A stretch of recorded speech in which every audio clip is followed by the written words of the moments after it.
Irmãos, nós nos alegramos na presença de Deus hoje, né, com muitas coisas que nós estamos vivendo e recebendo também da parte de Deus, né, trocando entre nós e recebendo do Senhor e também colocando diante do altar dele. O que nós vamos meditar hoje já é sabido, de manhã já foi compartilhado, mas também o que vamos falar hoje diz respeito a uma celebração especial no calendário cristão, que é o dia do Pentecoste. Hoje falamos bastante, e por incrível que pareça, nós ouvimos bastante aqui, mas muitas vezes não somos devidamente esclarecidos sobre esse assunto, e é uma oportunidade que nós temos de meditar nesse tema. Mas antes, e falando dele também, peço aos irmãos que leiamos juntos o Evangelho de João, capítulo 16. Vamos fazer esta leitura para nos ajudar aí na compreensão do assunto.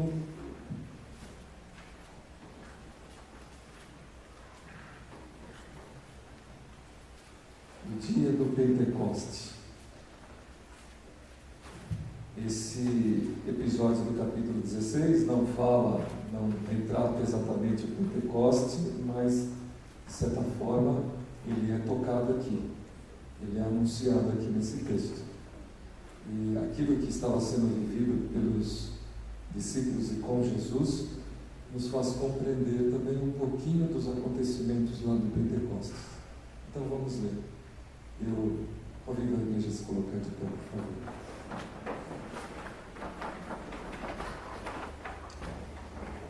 Quem quer partilhar comigo a leitura desse texto? São 15 versículos. Levante aí a Bíblia, por favor. Amém. Eu pedi a Bíblia e a Cláudia levantou o celular. O que os irmãos acham? A gente deixa ela ler? Deixa ela ler. Então tá bom. Alguns levantaram a mão, talvez os outros não tenham entendido direito, mas se quiserem poderão ler também. Mesmo que não tenham levantado, poderão ler também. O que nós exercitamos nesse instante se poderíamos partilhar com os irmãos esta leitura. Então, cada um vai ler um versículo, tá bom?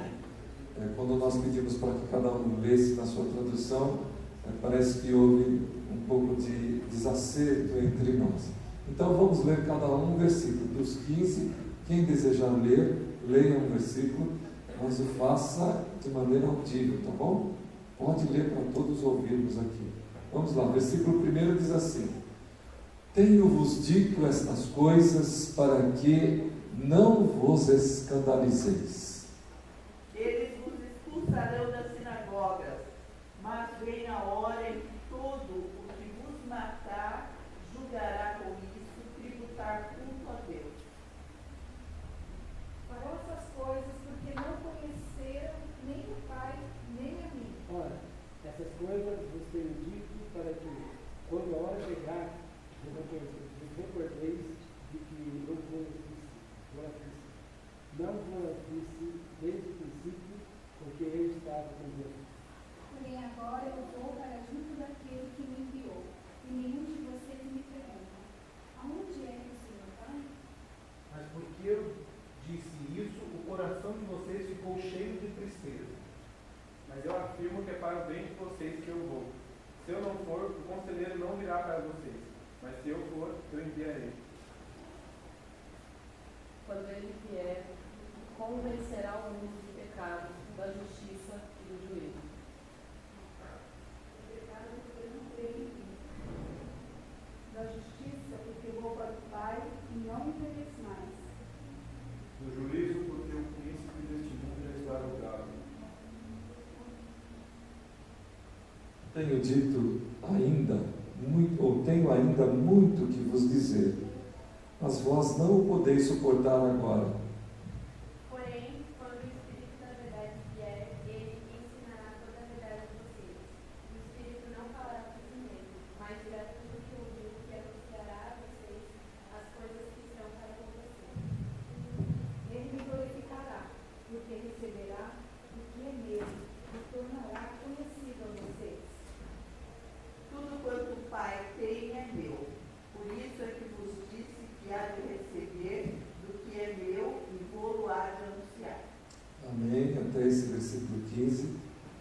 assentarem, irmãos, vamos meditar na palavra, nosso convite voltando agora, para que atentamente os irmãos possam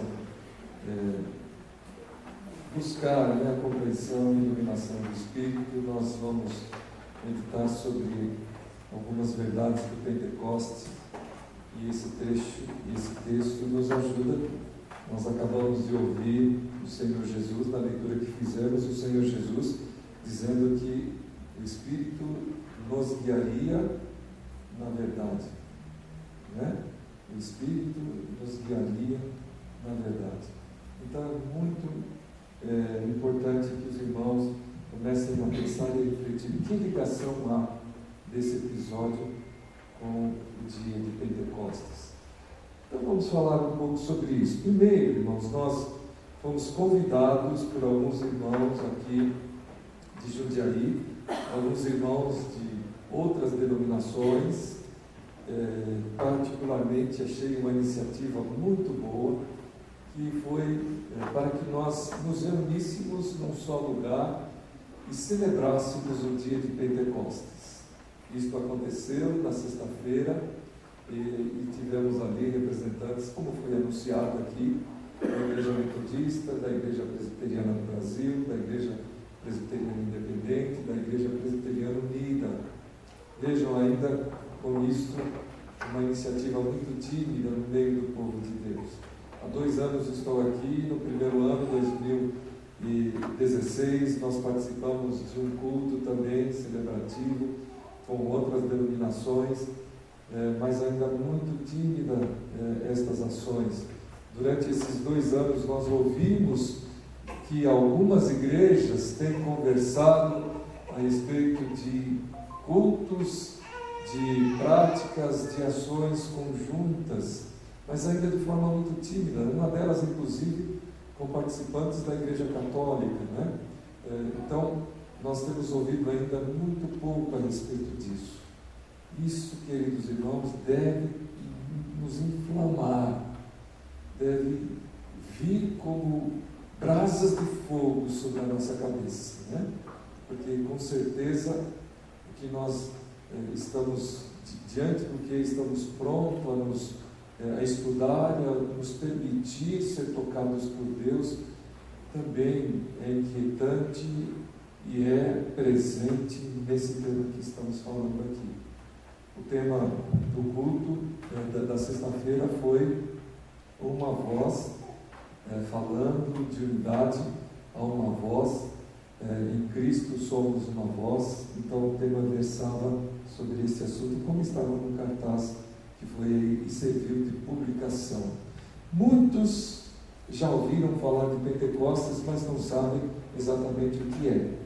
Alguns já ouviram falar e sabem o que representa, pode até estar um pouquinho escondido, esquecido, mas sabem o que representa. E outros talvez não tenham ouvido, não tenham se interessado e por isso não tenham uma compreensão melhor a respeito do assunto.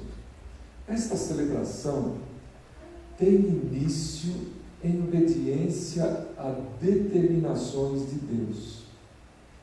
Se os irmãos abrirem o livro de Levíticos, capítulo 23, versículos de 15 a 25, vocês vão encontrar Deus orientando a realização desta festa, desta adoração, deste culto, que nós estamos aqui pautando na nossa reflexão. Só lá em Levíticos, não. Deuteronômio, capítulo 16, versículos de 9 a 15. Deus orientou o povo de Israel a que se reunisse na presença dele por 3 momentos especiais. Um deles, o Pentecostes. Outro, alguém sabe? A Páscoa. A Páscoa. E um terceiro, os tabernáculos, exatamente. A festa das tendas ou dos tabernáculos. As tendas, os tabernáculos, foi talvez a festa com menos repercussão, né? Talvez ela tenha até já caído em esquecimento. Mas Páscoa e Pentecostes não. Jesus participava, ia a Jerusalém e participava destas festividades. Vamos falar então um pouquinho sobre o Pentecostes. Acontecia por determinação de Deus e a princípio era uma festa de cunho agrícola. Irmãos, a nação de Israel surge como povo nômade, povo que não parava em um lugar para outro. E a sua economia nesse nomadismo era o criar ovelhas. Quando eles se tornaram sedentários, então eles se tornaram também, além de criadores de gado, de ovelha, eles se tornaram plantadores, agricultores, pessoas que usavam o fruto da terra, aquilo que vem da terra. E o Pentecostes, ou esta festa, ela surge com a ideia de fazer-nos lembrar que o fruto da terra vem de Deus. Mas qual fruto? O fruto da fruta, o fruto que é fruta? Não, o fruto que é fruta é lá nos tabernáculos, mais adiante, perto já do mês do período do outono. Esta festa, ela retratava os grãos, o trigo, enfim, tudo aquilo que dizia respeito a esta categoria de plantas, né, que traziam, portanto, o sustento, o alimento. Era, portanto, uma festividade que retratava o fruto que vem em forma de trigo, de grãos, e que trazia, portanto, sustento à nação. Quando a primeira foice, ou a primeira foiçada, era lançada contra os grãos, contra as espigas, para a cega, Deuteronômio 16, 19, tinha início a festa que não se chamava Pentecostes, mas se chamava a festa da colheita, ou a festa da cega. Prosseguia encaminhada desde a residência do povo até o lugar estabelecido. Como disse a princípio, acontecia uma determinada região da plantação, onde Deus determinasse. Ali o povo saía de casa, levava alimento, levava comida, e lá eles iriam festejar e comiam, trocavam alimentos, comiam, um alimentava o outro, enfim, cada um trazia de casa um pouquinho, e eles ali cultuavam ao Senhor através desta festividade. Então começava na determinação do lugar e ia até o lugar estabelecido. Com o passar do tempo, provavelmente já no reinado de Josias, que promoveu uma reforma no culto, lembrando, né, aquilo que Davi fez, esta festividade foi transferida para o templo em Jerusalém. Então, vejam, sintam isso, queridos irmãos. Deus permite algumas coisas no meio do povo, com base nos movimentos e na dinâmica histórica. E isso nós não podemos perder de vista nos nossos dias. Parece que hoje nós ficamos meio que fechados, entupidos com relação a essas possibilidades, né? Mas nós podemos perceber isso acontecendo, especialmente com relação a esta festividade. Sabe quanto tempo durava o Pentecostes? Quem ouviu falar e quem quer escutar? Pois não, pode falar. Quase isso, né? 49 dias, 7 semanas era o tempo que durava a festividade do Pentecostes. Sabe por que talvez o Caio tenha se confundido e dito 50? Por causa do Penta. E por que Penta? Porque ela acontecia 50 dias depois da Páscoa. Nossa irmã Rosângela nos falou isso de manhã, porque ela estava falando que o dia do DIP, domingo da Igreja Perseguida, acontece uma semana depois do Pentecostes, que acontece 50 dias depois da Páscoa. Estas festividades fazem parte do calendário judaico. Será que somente este nome foi dado à festa do Pentecostes? Não, porque nós já estamos falando aí que ela se chamou também Festa da Colheita. E um outro nome foi dado ao Pentecostes. Qual era? Festa das Semanas. 7 semanas. Festa das 7 semanas. Somente este Também não, festa das primícias. Hoje nós trazemos as primícias porque no Pentecostes os primeiros grãos, os primeiros frutos eram trazidos e consagrados a Deus. Na verdade, essa ideia de primícias não está presente só no Pentecostes. Na Páscoa tem a ideia de primícias, quando era dado também o cordeirinho sem defeito, o melhor cordeirinho, para que fosse sacrificado. E lá nas festas dos tabernáculos, os primeiros frutos eram também trazidos para serem consagrados ao Senhor. Por que então do nome Pentecostes? E mais uma vez, nós podemos perceber essa interferência contextual. Isto se dá provavelmente no período de dominação cultural dos gregos sobre a face da terra. Quando isso? Por volta do quarto século até meados do quarto século, até meados do primeiro século, desde 330, 340 a.C. até 60, 50 a.C. Neste período, a festa da colheita, a festa das semanas ou a festa das primícias recebeu o nome de Pentecostes, e aí que se indica etimologicamente o nome Penta, depois de a festa da Páscoa, 5 semanas depois da festa da Páscoa. Vejam uma característica interessante a respeito dessa festividade.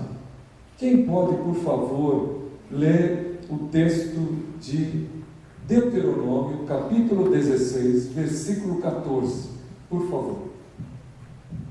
Na tua festa te alegrarás tu e teu filho e tua filha, o teu servo e a tua serva, e o levita, e o estrangeiro e o órfão, e a viúva, que estão nas tuas portas para dentro. Quem participava da festa, irmãos? Todo mundo. Adulto, criança, velho, estrangeiro, levita, sacerdote, jovem, mulher, homem, todos. Como faziam isso? Com muita alegria. Com muita alegria, é a recomendação das Escrituras. Uma outra característica interessante é que era uma santa convocação. O que quer dizer isso? Ninguém fazia nada neste período. Ninguém fazia nada neste período. Era um povo agrícola, eles estavam colhendo, enquanto colhiam, festejavam. Então, não faziam outra coisa. Eles se dedicavam, portanto, a esse instante em um ambiente de muita alegria. Era uma festa de gratidão pelo dom da terra. Era uma festa de fraternidade, onde o estrangeiro, onde as pessoas todas estavam presentes e se alegravam juntas. Mas também, ao longo da dinâmica da vida do povo de Israel, se tornou uma festa de reafirmação de compromisso, especialmente os compromissos com a Torá, os compromissos com as vontades, com o interesse de Deus. O que é a Torá para o judeu? Os 5 primeiros livros que nós adotamos no Antigo Testamento, que se chamam Pentateuco. Quais são?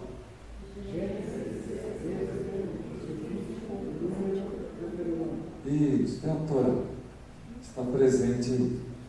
E o povo, nesse período, assumia o compromisso de uma vida plena com Deus e com os valores trazidos pela Torá. Entre o povo de Deus, a evolução se dá de uma forma maravilhosa, sendo valores agregados por conta das circunstâncias culturais, históricas, mas essa motivação sempre esteve presente. Mas uma razão, e agora nós começamos a falar de Atos capítulo 2, pode ter provocado a descida do Espírito Santo justamente nesse dia do Pentecostes. Como eu disse, Jesus, que era de nacionalidade judaica, celebrava esta festividade. E todas as vezes que ele que ele ia para Jerusalém, ele o fazia nesse período da festividade. Os discípulos o acompanhavam. Lembram-se, Jesus ficava mais lá para a região da Galileia, no norte da Palestina. Mas todas as vezes que haviam as festividades, ele ia para a região de Jerusalém. Ali ele ensinava no templo, falava, fazia os milagres.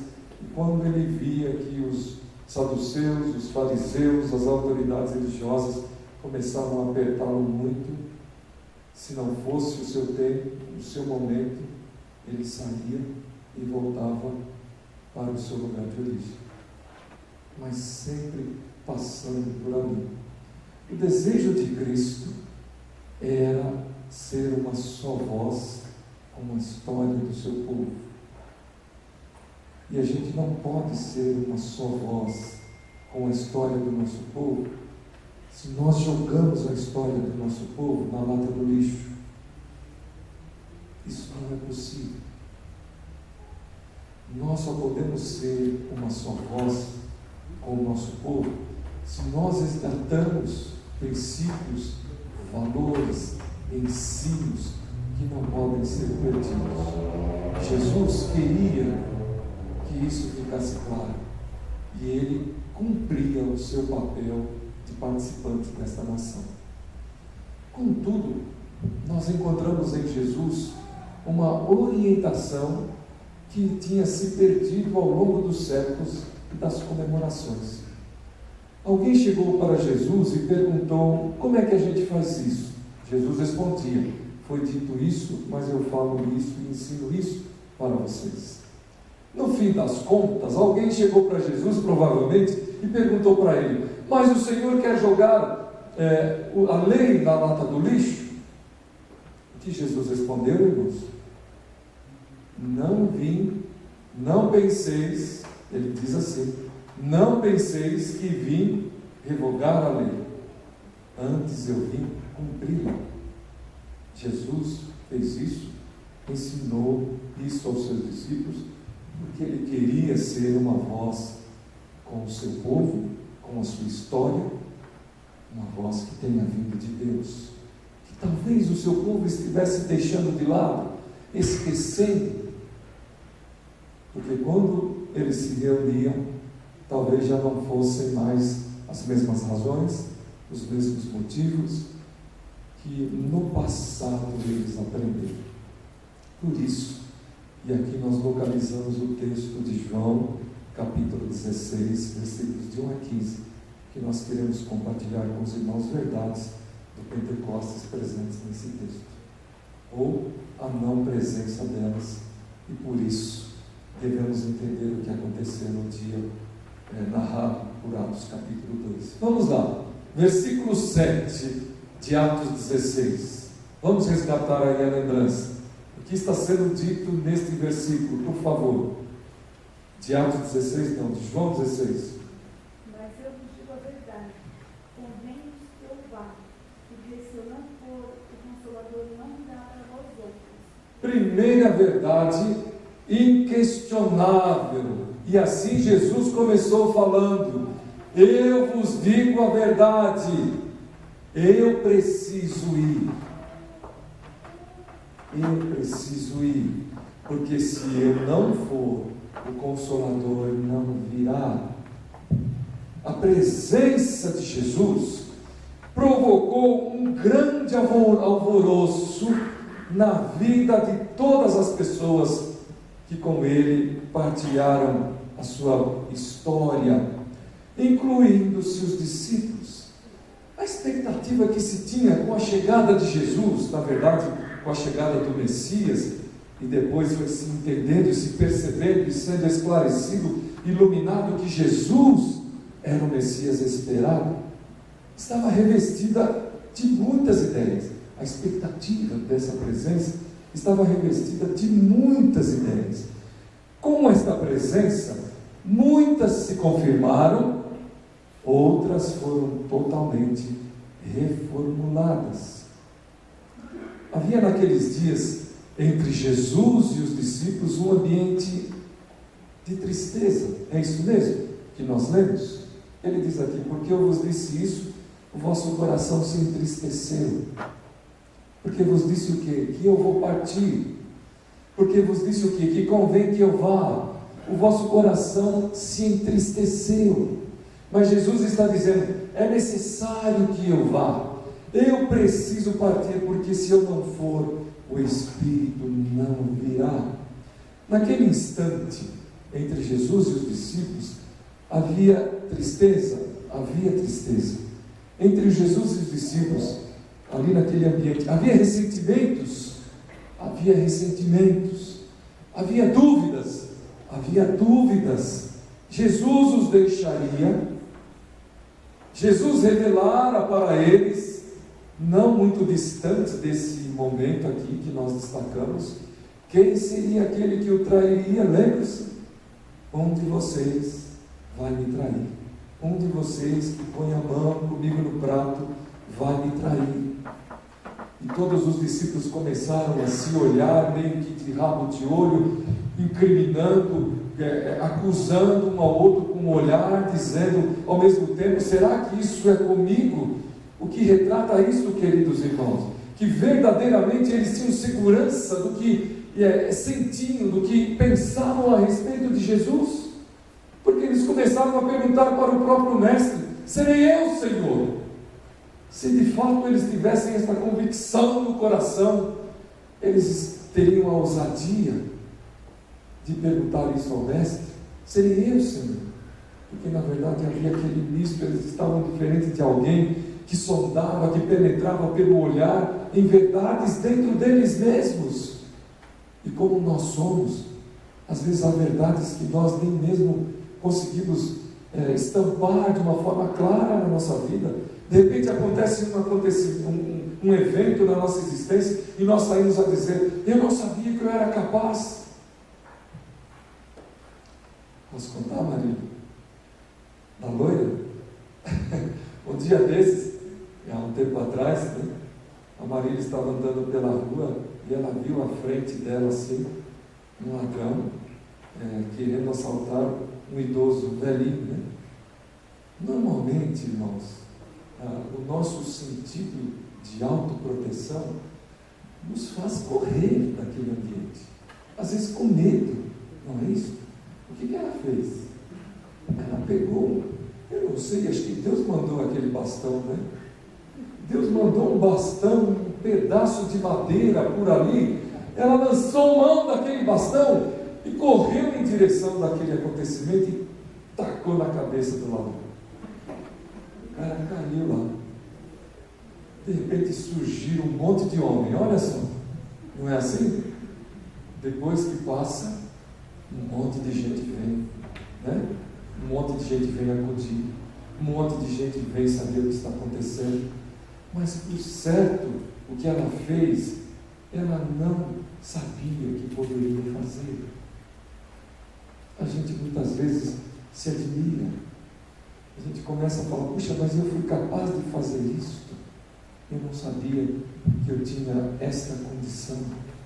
Então eles estavam ali perguntando para Jesus: mas serei eu, Senhor? Até que foi anunciado quem seria e foi dito para ele: o que tens para fazer, faça. E ele saiu e os discípulos ficaram ali meio que em dúvidas um com o outro: será que tem mais alguém entre nós que é lá amigo dele, que também fez alguma coisa? E irmãos, havia uma outra atitude dos discípulos muito terrível e que provocou muita desconfiança e até raiva dentre os discípulos. Através de a mãe de dois deles, Tiago e João, Jesus foi questionado no seguinte aspecto: Senhor, quando instaurares o teu reino, o Senhor permite que os meus filhos sentem um à tua direita e outro à tua esquerda? Vejam só o sentimento do coração daqueles discípulos que que estavam caminhando com Jesus há tanto tempo, que estavam vendo tantas coisas, ouvindo tantas coisas da parte de Deus em Cristo Jesus, mas ainda continuavam com a sua natureza humana aflorando, trazendo separações, divisões, rivalidades entre eles. Os 12 que Jesus separou não era o grupo de discípulos, mas não, diz o texto lá de Atos capítulo 1, pelo menos 100 estavam reunidos. Eram os 12 separados por Jesus que estavam ali. O cristianismo, portanto, queridos irmãos, é para aqueles que na verdade conseguem discernir essas questões da natureza humana, essas questões que muitas vezes estão presentes nas nossas vidas. E a gente não pode deixar de concluir o seguinte, que mesmo a presença do Deus encarnado, Jesus Cristo, não foi suficiente para mover mentes e corações a que estes se curvassem ante a esta revelação poderosa e única e especial, que era o próprio Deus encarnado entre nós, o Filho de Deus, Jesus Cristo. A verdade é que aqueles discípulos estavam cheios de muitas dúvidas, de ressentimentos e temores, de angústias, mesmo diante de Deus encarnado. Na verdade, a teimosia da dureza daqueles corações impulsionava de forma paradoxal a figura do Messias ao escândalo da cruz, à maldição do madeiro. Mesmo com Jesus, eles não conseguiam falar a mesma voz. Mesmo com Jesus, eles não conseguiam falar a mesma voz. O que era preciso? Um novo nascimento. João capítulo 3, Jesus foi interrogado por um homem importante, um líder, no seguinte aspecto: Senhor, o que eu devo fazer para entrar no reino de Deus e viver eternamente? E Jesus responde a ele: você precisa nascer de novo, Nicodemos. Na verdade, queridos irmãos, o que devia acontecer com esses discípulos, às vezes a gente lê as Escrituras e mais adiante, quando Pedro diz assim para Jesus: Senhor, eu vou com o Senhor aonde o Senhor for, eu não te deixarei. E é curioso porque Jesus olha para ele e diz assim: Pedro, quando te converteres, apacenta os teus amigos. Nós precisamos de um novo nascimento, assim como esse que Jesus anunciou para Nicodemos naquela oportunidade. Que é um nascimento do Espírito. Que é um nascimento vindo do Espírito. Por isso, naquela oportunidade, o que Pentecostes representaria seria um desafio muito grande para todos aqueles homens. O mesmo Espírito que sempre esteve com e em Jesus, e a partir do que os discípulos poderiam dar sequência à obra que houvera sido iniciada, porém interrompida pela cruz. Essa mesma obra que cabia aos discípulos, também cabe a nós, também cabe aos discípulos de Jesus ao longo da história. Qual é esta obra? E aí nós vamos falar então de verdades não conhecidas e não aceitas, que nós vemos nesse texto aqui. Vamos lá. Dos versos 8 a 11, Jesus expõe aos discípulos verdades não conhecidas por razão da pouca difusão. E a pouca difusão por razão da pouca, se não nenhuma, aceitação. E vocês vão ver como isto é muito presente e real. Elas estão declaradas em 3 pontos ali, citados por Jesus, de 8 a 11. Primeiro, o homem é pecador, ele não consegue agradar, se aproximar, conviver com Deus por si só. Não consegue. Veja o que está em Isaías 64, versículo 6. Mas todos nós somos como o imundo, e todas as nossas justiças são como trapo de imundícia. Então, quando Jesus está dizendo para os seus discípulos que é necessário que nós sejamos modificados, que nós sejamos convencidos de que somos pecadores. Não era sem causa, não era sem razão. Nós somos pecadores, mas esta ideia não é bem aceita. Nós somos pecadores, mas às vezes falamos isso só da boca para fora. Nós somos pecadores, mas não admitimos isso, não entendemos que nós tenhamos errado isso ou naquilo. Nós somos muito mais justificadores dos nossos atos do que pessoas que verdadeiramente admitem que muitas vezes desagradamos a Deus, que é o pecado. Por isso, Jesus diz assim: olha, virá o Espírito e Ele vai convencer o mundo do pecado. O pior é que Jesus complementa assim: do pecado, porque não creem em mim. É assim que Ele fala. Então, isto que Jesus está dizendo é uma verdade que não é bem aceita, que não é bem, por não ser bem aceita, não é difundida. Às vezes a gente fala isso muito da boca para fora, para justificar, por exemplo, os erros que nós fazemos. Mas Jesus não fala só isso. Ele fala ainda, nesse texto, um segundo ponto muito importante. Olha, a aproximação de Deus só se torna possível por um ato da deliberalidade do próprio Deus.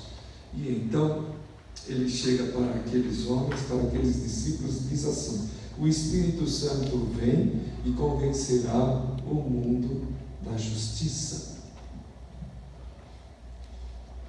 Jesus está falando que a justiça que está sendo anunciada e que vai ser e que deve ser recebida pelo mundo, pelas pessoas, pela humanidade, não é a própria justiça deste, não é a própria justiça nossa, mas é a justiça de Deus. E a justiça de Deus é aquela que parece ser loucura diante dos nossos olhos. Então também esta é uma verdade muito pouco aceita. Nós vivenciamos hoje grupos, pessoas que veem em Cristo Jesus uma pessoa muito importante, uma pessoa que fala coisas boas, uma pessoa que fala de amor, uma pessoa que fala verdades, uma pessoa que fala, mas nem tudo, e nem tudo que fez é aceito. Para muitos que veem este Cristo, muitas vezes não aceitam que Ele morreu na cruz. E quais e por que Ele morreu na cruz? Quanta gente não crê que Jesus morreu na cruz como pecado no nosso lugar? A Rosângela falou de manhã a respeito do islamismo. Quantas famílias aqui? 100 famílias em Jundiaí. Pelo mundo, mais ou menos, quanto você chegou a fez essa pesquisa? Né? Mas é um dos grupos de maior religiosidade que existe, mais cresce sobre a face da terra, viu, irmãos? E vejam e entendam isso. Para eles, Jesus Cristo não é o Salvador, não é aquele que morreu na cruz pelos nossos pecados, não é aquele Cristo que nós recebemos como Deus.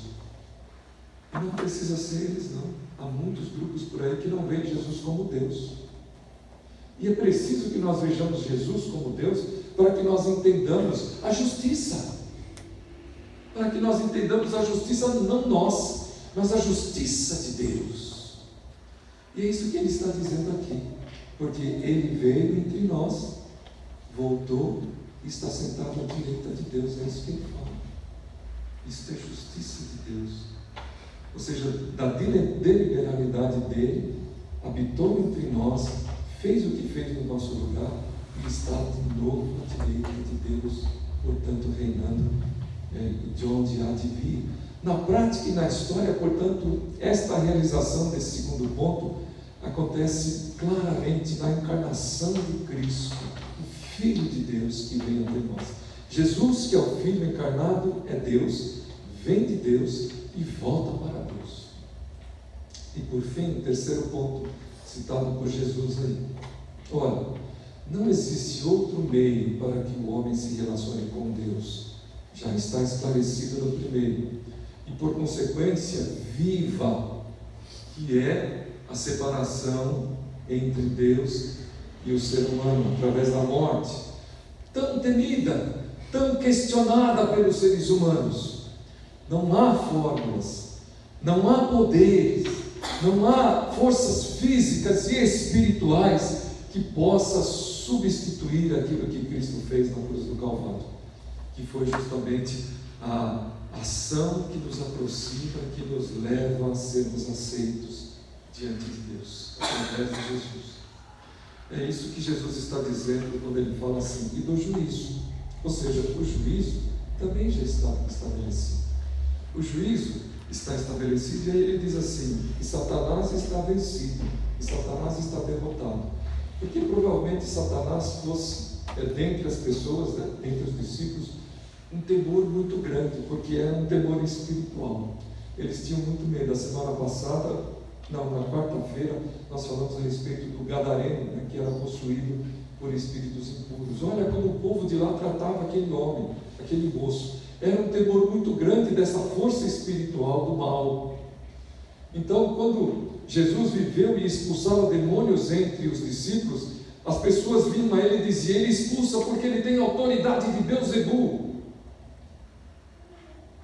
que é a maioral dos demônios. Então, o que Cristo está dizendo, que o juízo já está estabelecido, é que não existe poder, por exemplo, que domine sobre ele, que ordene a ele, que autorize ele a fazer alguma coisa, porque tudo isso vem de origem dele mesmo, nascido dele, sob a vontade dele, e tudo aquilo que for feito, que seja diferente disso, já está julgado e já está condenado. Às vezes, irmãos, isso é muito importante e também não é aceito, até entre os crentes, porque nós ficamos dando um cartaz e endeusando o diabo no meio dos nossos cultos, na nossa vida, na nossa existência. Nós ficamos achando que ele tem mais força, que ele tem mais poder, que ele tem mais domínio do que o próprio Deus. E Jesus disse aqui, ele já está julgado e está vencido. Nós não aceitamos isso se não for pelo Espírito Santo. Nós não aceitamos isso se a gente não se curvar diante do Espírito Santo. Aliás, Deus também estabeleceu que todo aquele que tentar antecipadamente já saiba disso, está condenado e não terá sucesso. Não só entre os discípulos, mas a própria história da humanidade tem mostrado que esses 3 pontos são altamente questionados. Não há aceitação, não há proclamação, não há rendição, a não ser pela presença do Espírito. Jesus disse que ele convenceria o mundo do pecado, da justiça e do juízo. O convencimento requer uma rendição, uma declaração de incapacidade, uma declaração de impotência, um coração que se vê dominado e sem resistência. Olha o que diz Provérbios 23, 26: dá-me, filho, o teu coração, e os teus olhos se agradem dos meus caminhos. Sem o Espírito, essas verdades não serão uma única palavra pronunciada por uma única voz, a voz daqueles que se renderam diante das suas incapacidades, ante as suas incapacidades próprias, como a dos discípulos, ressaltadas por Jesus naquela oportunidade. Então, estas verdades são conhecidas, mas pouco aceitas. E nós, como apóstolos, como discípulos de Jesus, precisamos mudar esta história, não é? Verdades insuportáveis também é um ponto que nós queremos ressaltar nesta passagem, e quero compartilhar com os irmãos. É maravilhoso nós ouvirmos os relatos da vida daqueles discípulos que estavam com Jesus vivendo aquela experiência, não é? É maravilhoso a gente ler esses relatos. A gente começa a ler, por exemplo, a história do apóstolo Paulo. Até a Rosângela perguntou uma ocasião na escola dominical quem seria talvez a pessoa que nos encantasse, né? lógico, não contando Jesus, ela citou, e nós começamos a dizer aí, um falou Paulo, o outro falou Pedro, enfim, foram sendo citados ali. É maravilhoso a gente ver o que eles fizeram, mas eu peço aos irmãos que façam um exercício aí, antes e depois do Pentecostes, antes e depois de Atos 2. Pedro, antes de Atos 2, Senhor, eu vou para onde o Senhor for. Aí uma criada fala para ele, você não estava com Jesus? Parece que nós vimos você lá. Ele falando, você está louca? Jamais, não conhecia aquele homem. Pedro, 3 vezes. Mas vejam o Pedro depois, capítulo 4 de Atos dos Apóstolos, versículo de número 19, não é isso? Veja o que, versículo 19, veja o que ele fala. Pense bem aí, autoridades do Sinédrio, pense bem aí se é justo, se é razoável obedecer aquilo que vocês estão me pedindo. Vocês estão me pedindo para que eu pare de falar no nome de Jesus. Vocês estão me pedindo que eu feche a minha boca. Pense bem se isso é razoável. E conclui dizendo, muito melhor é obedecer a Deus do que a vocês. Pense também em Tiago e João, aqueles que através de sua mãe tinham pedido privilégios para Jesus. Irmãos, isso é muito duro a gente falar sobre isso, porque nós muitas vezes nos vemos como igrejas que ficam decantando e pedindo e orando e falando de privilégios. Nós ficamos brigando entre nós, dizendo aqui é melhor, aquilo lá é melhor, aqui, esse jeito aqui é melhor, como querendo dizer, eu estou muito mais perto de Deus do que você. Justamente querendo trazer para nós esses privilégios que aqueles 2 discípulos, através de sua mãe, foram à presença de Jesus.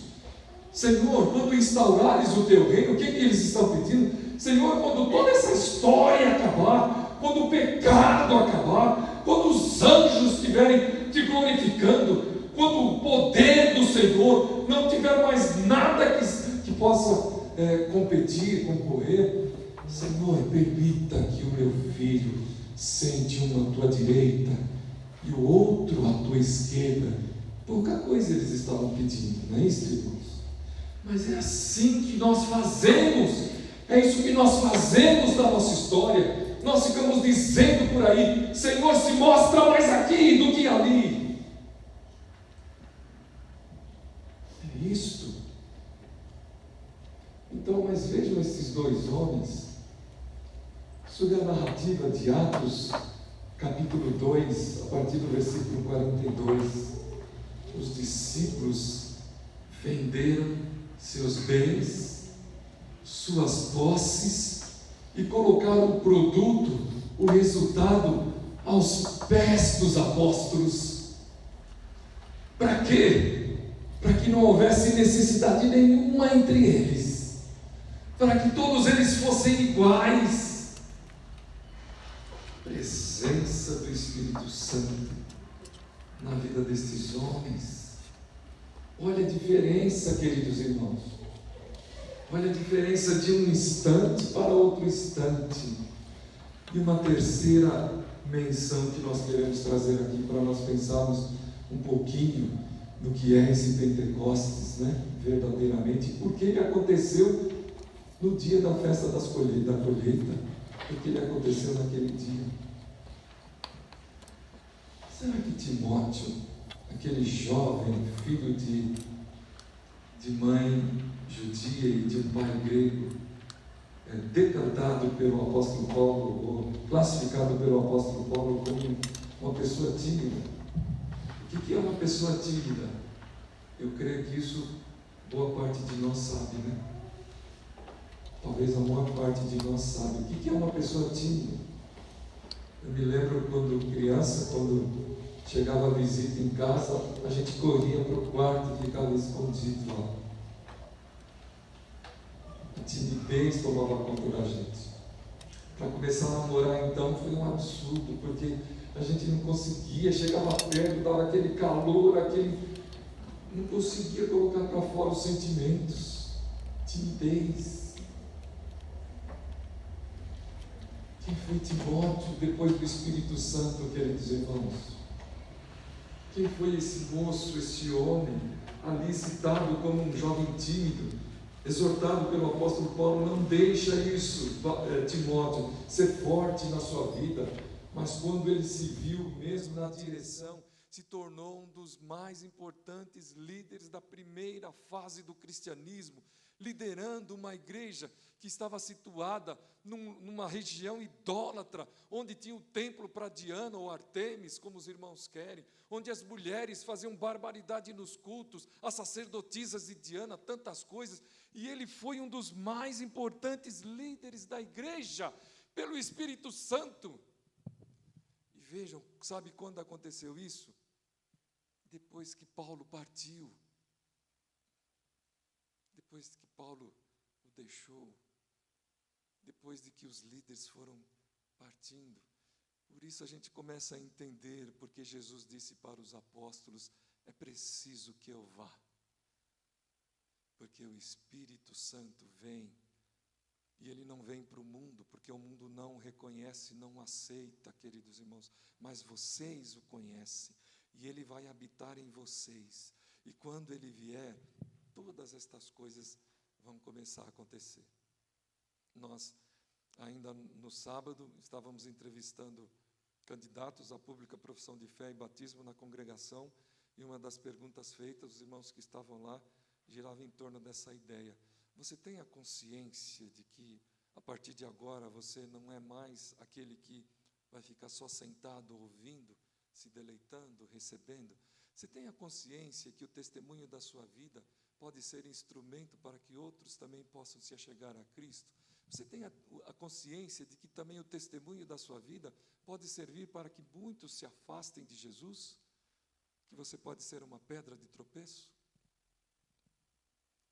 Então, nós estamos falando aqui, queridos irmãos, de uma única voz. É incrível que o nosso irmão Fernando falou disso também, né? O que os irmãos acham? O Espírito Santo ajudou o nosso irmão ou não? Ajudou, né? Talvez a gente fique pensando: mas ajudou como? Não tinha nenhum pastor lá, não tinha nenhum púlpito, não tinha nenhum coral cantando, não tinha nem uns irmãos, mas ele disse que tinha lá um monte de gente que falava em outros idiomas, gente de outros lugares. E ele falou. O que os irmãos acham? O Espírito Santo estava lá ou não? Nós ficamos às vezes perguntando: como é que é isto, né? Como é que é isso? Ficamos brigando entre nós: pode isso, pode isso. O Espírito Santo estava lá. Mas, irmãos, para concluir, me perdoe até demorar um pouco, tá bom? Olha, nós começamos falando aqui sobre o Pentecostes. Era a festa da gratidão pelas dádivas da terra. Preste atenção. Poucos aqui sabem o que vem da terra. Por quê? Porque nós comemos hoje tudo industrializado. Tudo que a gente come vem das fábricas. Pouca gente come aqui coisa que verdadeiramente vem da terra. Isso estou falando dentro do universo, né? Vejam só, quantos de nós também, uma experiência que nós vivenciamos lá durante o culto, antes de nós entrarmos, o grupo, os pastores se reuniram e eles começaram a comentar que o Espírito Santo trouxe a oportunidade de o povo se unir, né? A narrativa diz que tinham lá um monte de nacionalidade e eles ouviram tudo numa voz, o que proporcionou, portanto, a unidade do povo de Deus naquela oportunidade, entendimento, né? E ele estava dizendo justamente o seguinte: olha, e quantas vezes, e aqui é o testemunho que todos nós podemos dar, entre nós mesmos nós não nos entendemos. Então, veja só, dentro de um mesmo idioma, dentro de uma mesma igreja, dentro de 4 paredes, muitas vezes nós não nos entendemos. Não conseguimos falar uma voz. Nós criamos rivalidades. Nós ficamos querendo ser melhor um do que o outro. Nós queremos fazer isso para prejudicar, às vezes, até o nosso irmão. Isso acontece dentro das igrejas. Pois é, o Espírito Santo, ele veio, ele desceu naquele dia para mudar isto. Para mudar isto. Porque quando o homem ensoberbeceu, quando ele quis ser orgulhoso, quando ele quis ser estrela, Deus confundiu as vozes. Eles não se entenderam mais e não puderam mais exercitar aquilo que estavam planejando. O Espírito Santo veio para trazer entendimento de novo. Mesmo que nós sejamos diversos, tenhamos palavras, crescimento, tenhamos ideias, pensamentos, formação diferente, Ele veio nos fazer falar uma língua só. E por fim, nos dias em que nós retemos o melhor para nós, o Pentecostes, ou esta festividade, fazia o povo lembrar que o melhor deveria ser colocado diante de Deus, como primícia, como primeiro fruto. Nós retemos para nós nos nossos dias, para os nossos, não entregamos para Deus. Então, toda essa evolução da ideia desta festividade é concluída nesse dia de Atos, capítulo 2, o dia da festividade do Pentecostes, como uma ação provinda de Deus para trazer, para confrontar, para desafiar o povo dele através de muitas verdades. Então, que Deus tenha misericórdia de nós. Quando falamos, portanto, da descida do Espírito Santo e da ação dele, que nós possamos sentir isso. Até o próprio Pentecostes acabou servindo para que nós nos separemos mais ainda. E não é esta a vontade do Senhor. Creiam firmemente nisso. Eu não canso de ter um pensamento, e vou retratar com os irmãos e vou encerrar. Quando ainda jovem, que eu senti o chamado de Deus, isso aconteceu porque a igreja que eu frequentava, ela decidiu rachar. Os seus membros decidiram rachar. Pessoas que estavam crescendo, se desenvolvendo juntos, com alegria, congregação, aquele fogo, presente numa congregação, aquele desejo de ser uma igreja, aquele desejo de proclamar, de anunciar, de uma hora para outra, por uma razão simples, por uma razão banal. Quem vai ser o nosso pastor o ano que vem? Já ouviram essa história? Por causa disso, surgiu uma outra igreja. Já ouviram essa história? Por causa disso, surgiu, não uma outra igreja, mas um outro grupo, uma outra comunidade já da igreja foi fortalecido. E depois, irmãos, eu conversando com um desses participantes, um que saiu para lá, outro que saiu para cá, não sei o quê, eu falei, puxa, irmão, mas que situação que nós vivemos naquela época. Ele falou, mas tudo bem, Deus realizou, Ele fez isso para o crescimento da igreja. Parece aquela história de Atos também, capítulo 8, que os discípulos só saíram a pregar por causa da perseguição. Irmãos, por que a gente tem que ouvir a Deus, servir a Deus, criar igrejas, falar do nome de Jesus, quando nós estamos com a foice, quando nós estamos com a espada na garganta? Por que tem que ser assim? Quando estamos sobre ameaça, vejam esses irmãos da igreja perseguida que nós vamos falar, como eles falam do Senhor, como eles falam de Jesus, e por que nós que temos liberdade não fazemos isso? Ao contrário, nós começamos a brigar entre nós começamos a nos dividir, e quando um vai para lá, outro vai para cá, a gente glorifica a Deus dizendo o seguinte, está vendo? Deus está criando uma outra igreja lá. Mas era assim que Deus queria? Deus é gracioso, é tolerante, mas não era assim que Ele queria. Ele queria que Pedro fosse pregar, Ele queria que João e Tiago fossem pregar, Ele queria que os apóstolos saíssem pelo mundo pregando, mas eles só fizeram isso por causa da perseguição. Filho meu, dá-me o teu coração, se deleite da minha palavra, se deleite dos meus preceitos, se deleite da minha vontade. É isto que é o Pentecostes. E o Espírito Santo veio para isto. Mas, infelizmente, não é isto que acontece nos nossos dias. Esse é o desafio, irmãos. Celebrar Pentecostes não é brincadeira, não. É muito sério. porque exige-se espírito e verdade, e nem sempre isso está presente no meio do povo de Deus. Então é hora de nós desejarmos isso ardentemente, né? Como chamas de fogo que queime tudo que não diz respeito a isso na nossa vida. Deus assim nos abençoe e nos dê a alegria de vivermos coisas assim nos nossos dias, e vivermos esta unidade, de vivermos esse povo junto, que traz de casa o que é seu e compartilha, que divide aquilo que tem para aquele que não tem, que glorifica, porque sabe que toda a provisão vem de Deus, mesmo num tempo tão adiantado que nós temos, e que sabe que o melhor tem que ser dado ao Senhor. Deus nos abençoe, irmãos. E mesmo sabendo que estamos indo cada vez piorando, né? Como diz as Escrituras, ainda assim há um povo separado sobre a face da terra que é conduzido pelo Espírito Santo. Toda a glória seja ao Senhor Jesus, porque é isso que Ele faz. Amém.